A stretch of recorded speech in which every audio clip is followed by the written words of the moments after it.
4 maisons, au moins 2 pour les femmes, 2 pour les garçons. On met des lits superposés là-bas. Tu te retires là-bas dans la journée, tu vas dehors, tu t'assois, tu lis la Bible dehors, il y a des laits. Si tu veux communier avec les antilopes, tout ça, tu descends en bas dans la forêt là-bas. Tu vas les voir là-bas pour poser. Tout ça, comme Jésus le faisait. Amen. Moi, je disais un jour, je vais prendre un groupe, on va aller dans la forêt même pour prier. C'est comme ça, moi, j'étais formé. Un vrai homme de Dieu, un vrai enfant, il ne doit pas avoir peur des serpents, ni des crocodiles, ni des grenouilles, et des hiboux. Parce qu'il y a un que j'ai envoyé à mission là-bas la nuit, les lendemains, vas-y, c'est pas seul. Non, non, non, non. Nous lisons la Bible, peut-être nous ne comprenons pas. Nous avons ce pouvoir. Aujourd'hui, Dieu merci, on a construit les temples, il y a des gens qui dorment là. Donc, voilà. Ça veut dire que tu peux passer ton temps de jeûne là-bas, dans les maisons qu'on va construire. Et la cour est là, on a planté des gazons partout. Tu es parti chercher la part de Dieu. On n'a pas dit que tu es parti à Casséné pour rentrer dans la forêt, pour manger les fruits de la forêt, faire chasse aux animaux. Tu es parti chercher la part de Dieu. Tu te concentres, le Seigneur va te visiter. Amen. Mais pour le faire, il faut que nous soyons soudés, unis dans le travail. Qu'aucune église ne dise que non, chacun va chercher à développer son église. Non. Il y a des besoins qui nécessitent le soutien des autres. Amen. Que ce soit dans la construction de l'église, que ce soit dans les soucis pour des programmes d'évangélisation. Croisade, évangélisation porte à porte. On peut s'organiser pour X église, ira soit à Djorobité pour aller évangéliser. Et nous partons évangéliser là-bas. On ne peut pas mettre ça toujours à la charge d'une seule église. J'ai vu une église Assemblée de Dieu naître vers le château là-bas. À ce moment-là, c'était pour la forêt. Ils ont nettoyé. Ils ont mis bâche. Mais tout Assemblée de Dieu, de Coco Vico, et tous sont descendus là-bas. Pour faire croiser là, tu vois du monde. Mais l'église qui n'a pas encore commencé. Mais du monde. C'est pour soutenir l'œuvre qui doit commencer là. Et c'est ce qu'il nous faut faire. Amen. Amen. Amen. Amen. Pour que cela devienne possible, il faut que les pasteurs de chaque église rentrent dans la vision. Amen. Si le pasteur dans la vision, il va aussi comprendre les soucis de l'autre. Il dit, ah, on va faire une offrande pour soutenir X action dans telle église. Faisons-le, ça va contribuer à l'unité de l'esprit et dans la communion fraternelle. Gloire à Jésus. Amen. Le deuxième dans l'unité, je vais parler d'unité dans le travail. On va lire 1 Corinthiens 12, versets 6 à 8.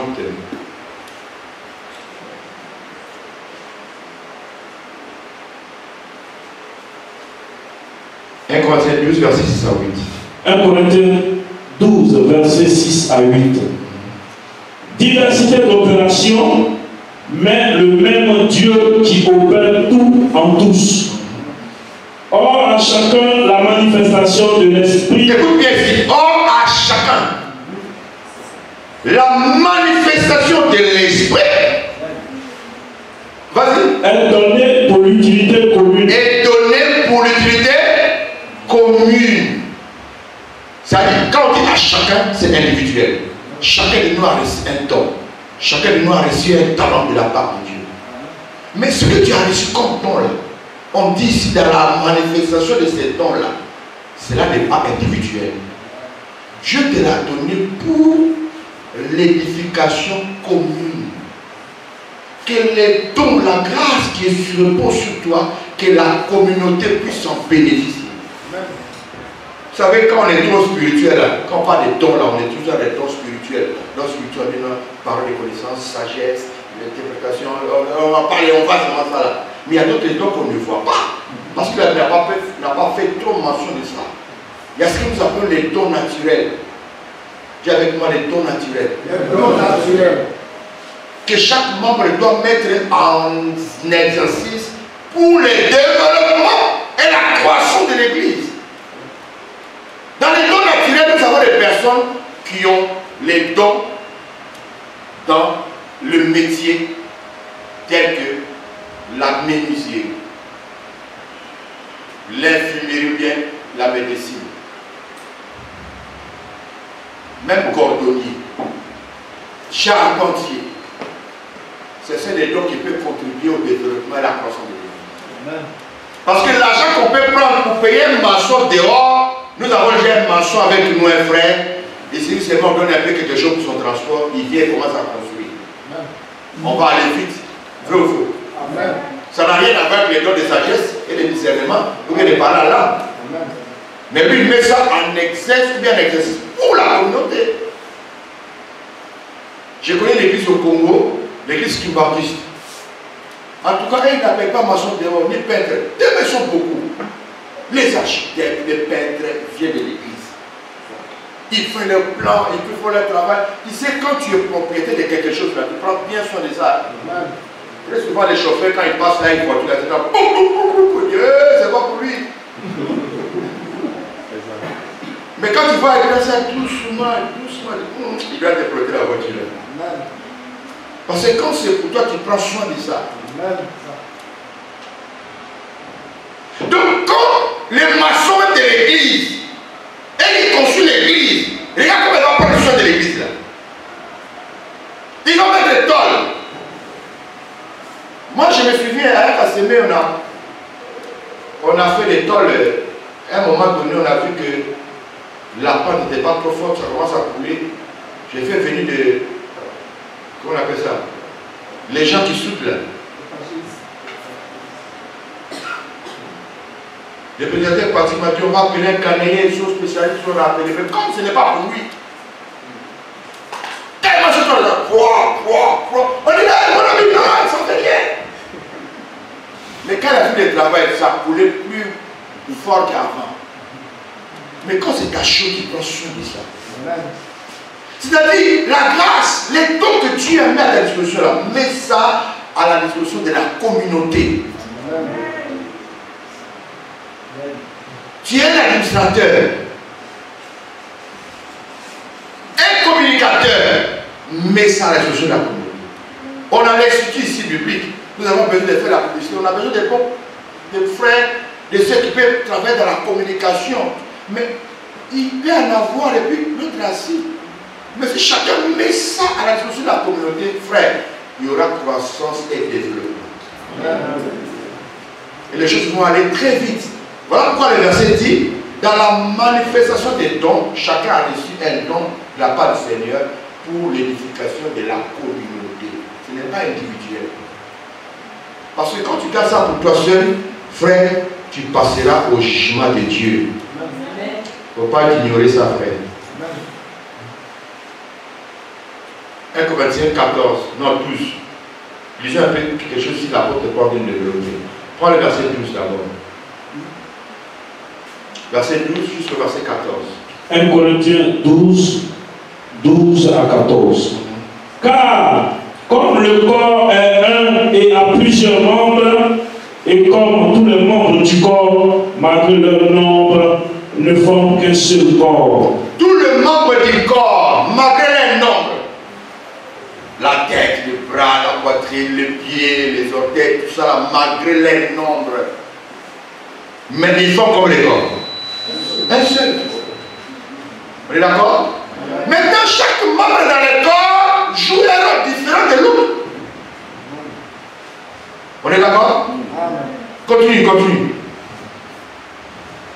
Au verset 13. Nous avons tous, en effet, été baptisés dans... Non, c'est le verset 14. Verset 14. Ainsi, le corps n'est pas un seul membre, mais il est formé de plusieurs membres. Le corps est formé de plusieurs membres. Et chaque membre doit jouer un rôle pour nourrir le corps. Frère, vous savez, quand les membres du corps ne fonctionnent pas, les corps se meurent. Peu importe le nombre de membres qu'ils composent. Il faut que chaque membre contribue au développement et à la croissance du corps. On se comprend un peu? Si tu as faim, tu vas les payer Placali. Bon, disons Karma. Ouais, ça c'est au quotidien. Voilà tous les membres de ton corps. Tu vas les payer Karma. C'est permettre ton corps de manger. Au-delà de ça, tu vas prendre de l'eau pour boire. Mais tu as l'argent dans ta poche. Est-ce que ta poche va faire sortir l'argent seul? Dès qu'il y a l'argent dans la poche, il doit avoir l'unité dans le travail pour que le corps vive. On est d'accord? La tête va commander la main. Il dit, rentre dans la poche, prends l'argent. La main rentre dans la poche et prend l'argent. La tête qui est au pied, en avant, marche. Conduit où il y a Karma. Le pied marche jusqu'à où on va Karma. Le pied, sa mission finie, ça s'arrête, là, il s'arrête. Maintenant, qui va jouer le rôle? La bouche. Karma là, c'est combien? Poisson là, c'est combien? Oh, on dit, ici là, c'est 500, ici là, c'est 200. À checker, c'est combien? La bouche parle. Il a fait jouer son rôle. Tout cela, c'est pour aider les corps à se développer, à grandir. On se comprend un peu?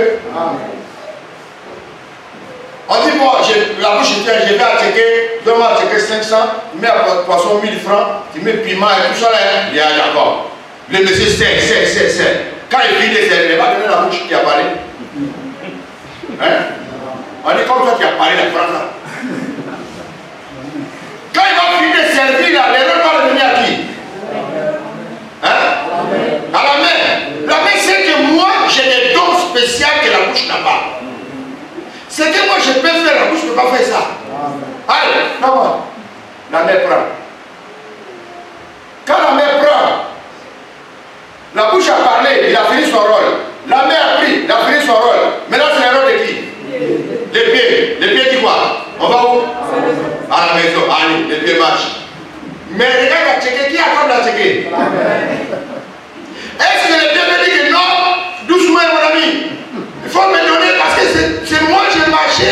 S'ils commencent à faire parler entre eux, ça ce n'est pas possible parce que les corps n'aiment pas ça. Est-ce que je me fais comprendre? Donc les pieds vont marcher jusqu'à arriver à la maison pour il s'assoit. Bon, la mère va chercher les assiettes, il dépose là, il met fourchette, tout ça là. Main à travailler, bras à travailler, la bouche à travailler. Maintenant, le temps de manger. Qui va manger la nuit? Ça va passer par où? Donc, ils sont assis là. Maintenant, on dit, doucement, c'est moi. C'est moi qui ai pris. Là, vous avez dit, tu as pris, mais moi j'ai parlé. Le pied dit, oui, tu as parlé, mais c'est moi qui vous ai promis. Mais comme la main sait que ce n'est pas son rôle de manger, le pied sait que ce n'est pas son rôle, ils vont donner à celui qui a le rôle. Est-ce que vous comprenez un peu? Chacun a reçu une grâce particulière. Et que chacun doit respecter aussi les temps et la grâce de l'autre. Pourquoi ils l'ont mis là? Pourquoi pas moi? En principe, lui ne peut être là. Mais quand la bouche va prendre la nourriture, la main prend. C'est la main qui prend, non? En même temps, la main dirige ça où? Lui, il a reçu. Non, il n'a rien reçu. Il a pris, il a reçu la bouche mange. Mais quand ça va descendre là, arrivé à l'estomac va commencer à broyer. Et puis ça va commencer à partager. Chacun va commencer à faire pourrir. Prends. L'autre enlève les déchets. Ça, tu vas jeter ça à la fessée. Et allez, l'eau. Chaque membre du corps va commencer à recevoir sa partie d'une manière ou d'une autre. Et puis le corps commence à prendre vie. Mais c'est la bouche, c'est rentré dans la bouche. Ça se comprend un peu. Ok. Ça, vous avez compris. Quand on parle comme ça, ça rentre bien. Et tu sais que dans l'église, il y a les astropiés. Un astropié, c'est celui qui n'a pas de pieds. Estropié, voilà. Quand nous avons dans l'église des estropiés, qui sont pleins là, c'est eux-là qui ralentissent la marche de l'église. Le développement de l'église. Parce que quelqu'un qui boite, qui n'a pas de pied, et celui qui est normal, on dit de courir, ils vont à la même vitesse. Hein? Non. Quand je dis estropié, je ne veux pas dire forcément qu'il n'a pas de pied. Ça veut dire que c'est des personnes qui sont dans l'église mais qui ne font rien. Ils n'ont aucune responsabilité. Ne pas avoir de responsabilité dans l'église, ça ajoute sur le développement de l'église. Ça ajoute sur la croissance de l'église. Parce que c'est un corps qui a besoin d'être développé. Là, je me fais comprendre. Lis-moi Jacques chapitre 14, verset 17. Écoute ce que l'apôtre Paul dit. Jacques 4, verset 17. Jacques 4, verset 17. Celui donc qui sait faire ce qui est bien. Écoute bien, celui qui sait faire ce qui est bien et qui ne le fait pas commet un péché. Ah, tu sais faire ce qui est bien, mais tu ne le fais pas. Tu commets quoi? Ça veut dire où l'église a besoin de toi. Toi, tu sais bien que ça, je peux le faire, mais tu ne veux pas le faire. Tu commets un péché. Parce que tu contribues même au manque de développement de l'église. Et sa croissance.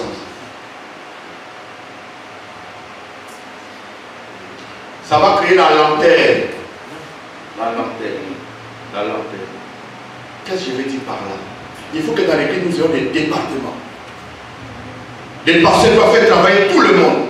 Évitez que les membres de l'église qui sont avec vous, ils sont à l'église mais ils ne font rien.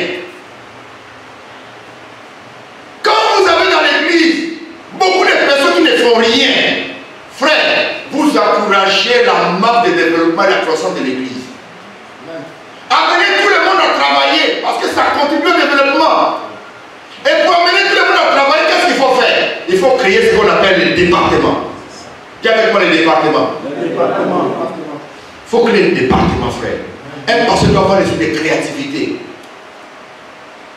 Amen. Amen. C'est vrai, il y a des responsabilités qui sont élevées qu'on ne peut pas donner à tout le monde, mais tout le monde est utile pour jouer un rôle dans l'église.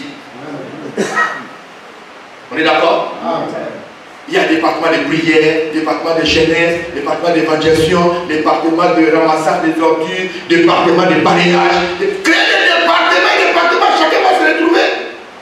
Ce n'est pas parce qu'il ne sait pas lire, il ne sait pas parler français. Non, il a un rôle à jouer.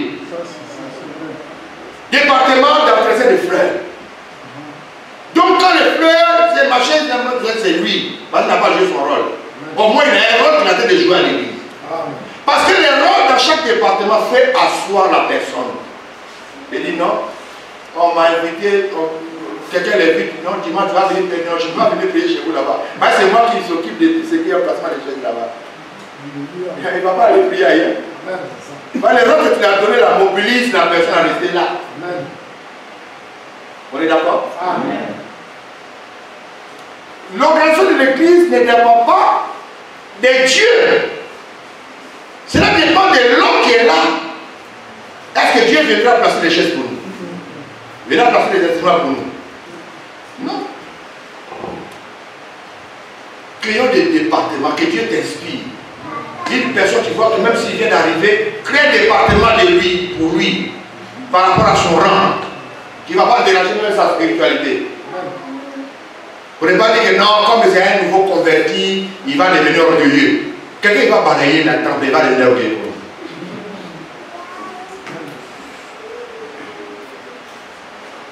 Crée des départements. Hein? Il doit veiller sur les chaînes de l'église. L'entretien de l'église, j'ai vu, ils ont mis les chaînes de l'église, je ne sais pas si la pluie qui a frappé. Voilà. Si elle est pour ça, il doit veiller pour ne pas que la pluie frappe. On va mettre des sachets. Et tout ça là. Bref, quand nous créons les différents départements et nous responsabilisons des gens, frères, non seulement nous aurons le maintenir, mais il y aura aussi une croissance.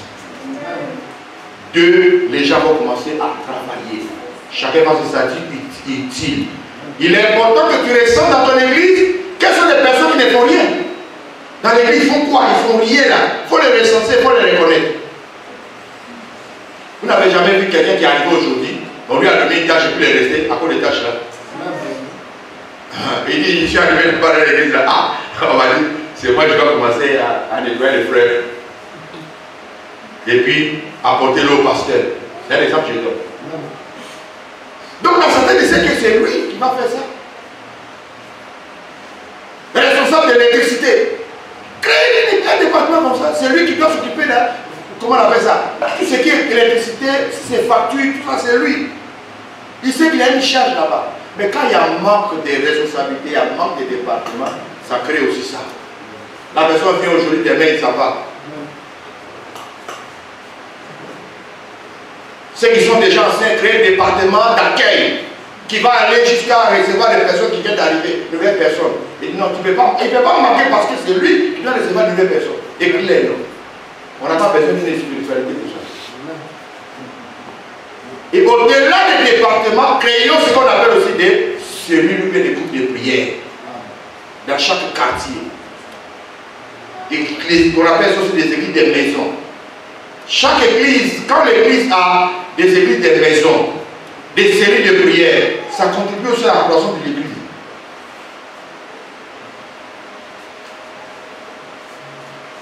C'est déjà Cassemé, par exemple, et ils font le vendredi, ils ont série de prières.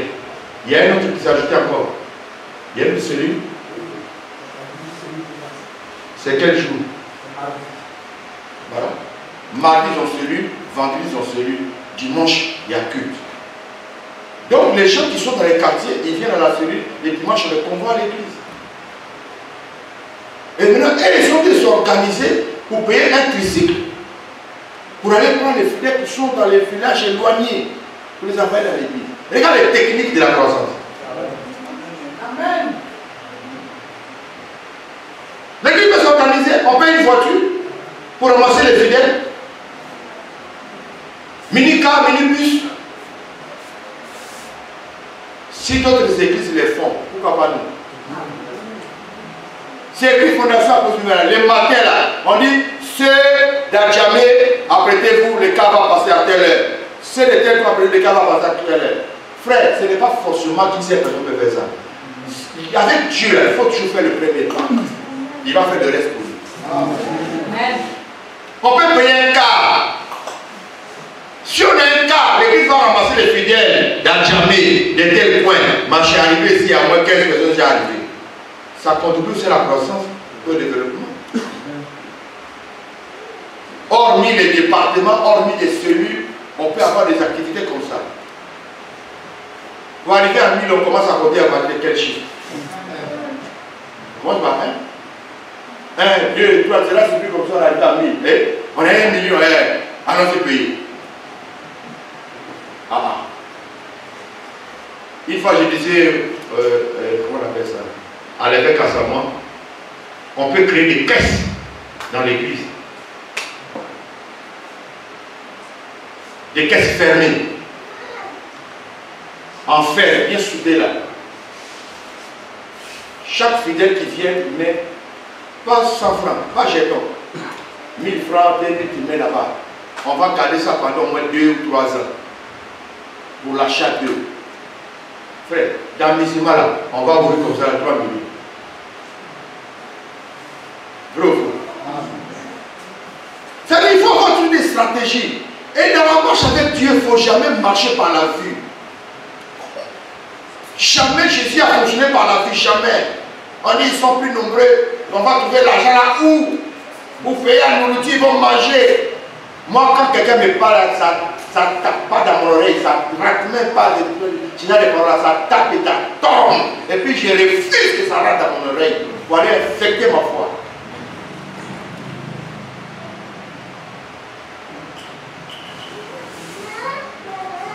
André, papa, je lui ai dit que les fenêtres de Costra là, j'ai pu voir, ça va casser, on va mettre les fenêtres normales. Là, il y avait Costra ici, Costra là-bas. Moi, on va lever tous les Costra, on va mettre les portes, les fenêtres. Là, celui qui était le trésorier de l'église, il me dit à Tu connais la mosquée? Il m'a dit oui. La mosquée, là, on construit ça. Il faut le laisser ça. J'ai vu que sa foi ne pouvait pas arriver. Vendredi, j'ai appelé un maçon de venir casser tous les costrades. Ça veut dire, je vais laisser avec sa caisse. Moi, il dit, cassez-moi tous les costrades. Ils ont cassé les costrades. Mais peut-être pendant ce temps, moi-même, je n'avais rien. Ils ont cassé les costrades. J'ai dit, Seigneur, j'ai cassé ça pour que tu voies. On va mettre les fenêtres. Quand j'ai fini de casser les costrades, et puis j'entends, il y a une dame, une soeur qui m'appelle. Papa, je voulais contribuer par rapport à l'œuvre de Dieu. Il m'a dit, ah bon, ouais. Oh, je vais te faire. Actuellement, il n'y avait pas de dépôt. Je vais t'envoyer l'argent. Et l'argent qu'elle m'a donné, c'était équivalent des portes des fenêtres que j'allais payer pour remplacer le dépôt. Moi, je dit, je ne vais pas manger ça. Je suis parti, j'ai payé les fenêtres, j'ai pris un menuisier. Là, les fenêtres sont partis à la maison, ils ne savent pas ce qui se passe derrière. Dimanche, ils viennent, il n'y a plus conscience sur les fenêtres. J'ai dit au papa, tu as vu la foi? Il dit, hé, comment tu as fait? Mais lui, il a la caisse. Je n'ai pas donné sa caisse. Les gens voulaient mettre le courant. Il fallait voir les gens de. Comment on appelle? C'est circulaire, tout ça là. J'ai envoyé le vieux, il m'a dit, ah papa, c'est compliqué. Moi, je m'ai dit, donne-moi. J'ai fait ça. Il dit, comment il m'a dit, je vais faire ça. Mettons notre foi en exercice. Amen. Les justes se feront par la foi. Amen. Frère, on avait une veillée à engrais. Et puis si on prenait courant chez un païen, il nous a coupé courant. Je me suis levé le matin, je suis parti à la CIE. J'ai dit, Seigneur, dirige-moi. Frère, j'ai fait une démarche pour le courant en un jour. J'ai fait cellulaire, j'ai fait abonnement, j'ai fait compteur, j'ai fait tout en un jour.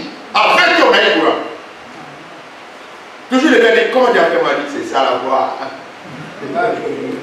Avec l'effort, la foi, nous pouvons faire de grandes choses au-delà même de ce que nous pouvons imaginer. Quelqu'un comprend? Amen. Amen, amen, pas. Amen. Le deuxième point, c'est la prière. Après l'unité vient la prière. Dis avec moi la prière. La prière. Ok, très souvent nous avons l'habitude de dire que la prière, c'est une conversation entre Dieu et l'homme. Un dialogue. On est d'accord? Ah, mais je vais vous dire quelque chose au-delà de ça. Ah, vous savez avec la prière. Pour bien développer ça, lisons Marc chapitre 11. On va le verset 22 à 24. Mais on va se laisser sur le verset 24. Je veux que quelqu'un nous fasse la lecture. Marc 11, 22, 24. Jésus prit la parole et leur dit, ayez foi en Dieu. Je vous le dis en vérité, si quelqu'un dit à cette montagne, ôte-toi de là et jette-toi dans la mer, et s'il ne doute point en son cœur, mais croit ce qu'il dit arrive, il le fera s'accomplir. Ah, qui a compris ça? Amen. Mais je sais que vous avez entendu, tu n'as pas compris. Reprends le verset 24. 23. Non, 24. Donc c'est maintenant j'ai lu le 24. Okay. C'est pourquoi je vous dis, tout ce que vous demanderez. Écoute bien ici. Tout ce que vous demanderez en priant, croyez que vous l'avez reçu. C'est pas vous écrire par doucement. Croyez que vous l'avez reçu. C'est dans le présent ou bien dans le futur? Présent. Dans le présent. Là, c'est du contact. Ça veut dire quand tu pries en même temps que tu reçois. Je ne sais pas si vous comprenez cette verset-là.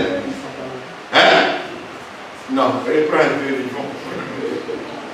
Écoute bien la prière. C'est pourquoi je vous dis. Moi je vous dis. Tout ce que vous demanderez. Tout ce que vous demanderez en priant. Croyez que vous l'avez reçu. C'est dans le présent. Croyez que vous l'avez reçu. Frère, la prière, c'est appeler à l'existence quelque chose qui n'existait pas. La prière est capable de créer des choses que toi, tes yeux ne peuvent pas voir. C'est une machine qui fabrique. C'est une machine qui appelle à l'existence ce qui n'existait pas. Parce que Dieu a créé le monde physique à partir des choses invisibles. Qu'est-ce que je veux dire par là? Quand tu es en train de prier, hein, tu es en train de créer des choses. Tu es en train de fabriquer des choses. Tu es en train de pénétrer à l'existence des choses. Parce que ta prière, c'est une machine qui crée des choses. Et ces choses se créent à l'immédiat que tu es en train de prier. C'est ainsi que ce verset dit. Tout ce que vous demanderez en priant, croyez l'avoir reçu. Maintenant, deuxième temps, on dit quoi? Et vous le verrez. Ça, c'est maintenant dans le futur. Mais ce que vous le verrez s'accomplir là, ça a été déjà donné. Est-ce que tu comprends? Ce qui a été donné, ça a été créé à l'avance. Qu'est-ce qui a créé ça à l'avance? Ce sont tes prières à toi.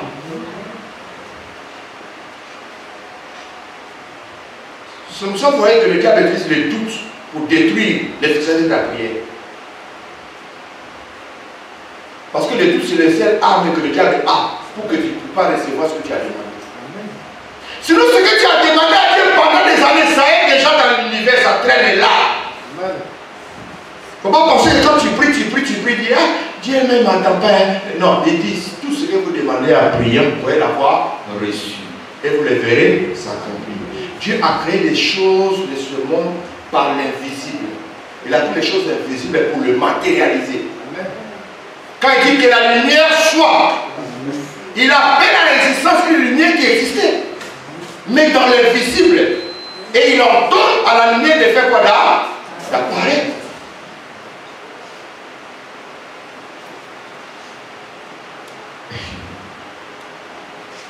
Quelqu'un a compris? Non, tu n'as pas encore compris. Alors l'Ecclésiaste, lisons l'Ecclésiaste, chapitre 1. Dis-moi le verset 10.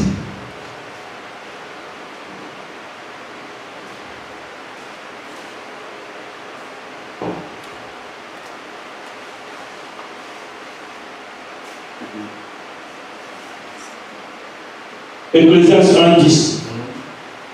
S'il y a une chose dont on dise, s'il y a une chose dont on dise, voici ceci. Voici ceci. C'est nouveau. Ça, c'est nouveau, ça vient d'arriver, on n'a jamais vu ça, ça vient d'arriver. Mais c'est ce que Dieu te dit.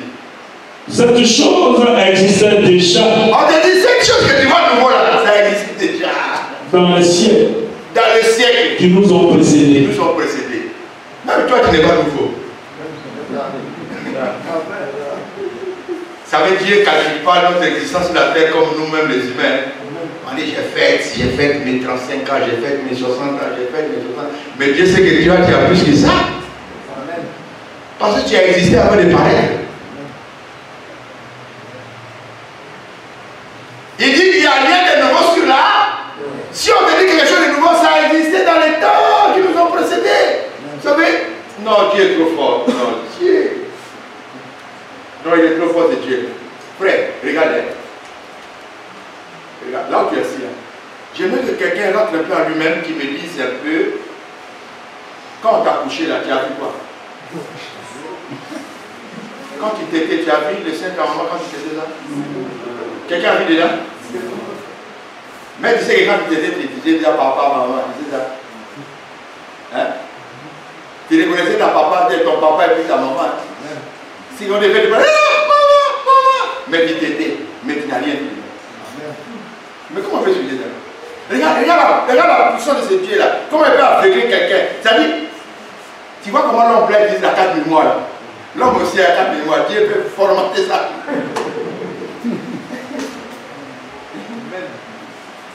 Ça dit, arrivé à cet âge, il va formater, ça dit, tout ce qui était là, la naissance jusqu'à l'éternité, il a effacé ça en toi. Tu ne vois plus ça. Maintenant tu comprends que c'est papa, c'est maman. C'est comme ça que tu vois qu'on dit non, l'enfant doit commencer l'école déjà à partir de 5 ans, Quand on est encore bébé, 3 ans dans le jardin, nous on n'a qu'à faire d'abord l'école des bébés là, parce qu'on sait que l'intelligence ce n'est pas pour trop ça.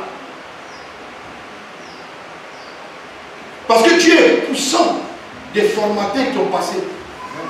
Et tu oublies tout. Mais quand tu vois que moi je suis venu, voilà mon papa, voilà ma maman, là sont mes cousins, mais tu es quitté avant que l'Union ait existé. Et quand tu arrives là, tu arrives là.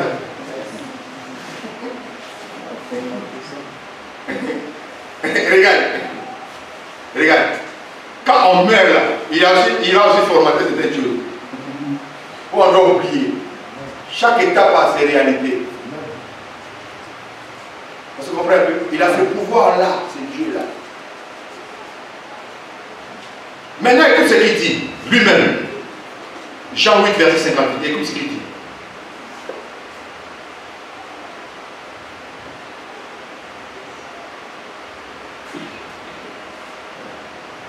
Jean 8, 58. Jean 8, verset 58. Jésus leur dit, en vérité, je vous le dis, avant qu'Abraham fût, je suis. Avant qu'Abraham fût, j'ai. Ça dépasse même l'entendement de Jésus. D'abord, Abraham, c'est le père de la foi, c'est le père des croyants. C'est par lui la foi a commencé. Bon, toi, tu dis qu'avant, il n'a pas dit après, avant qu'Abraham fût. Il n'a pas dit j'étais, moi je suis. Ça dit c'est comment exister avant Abraham.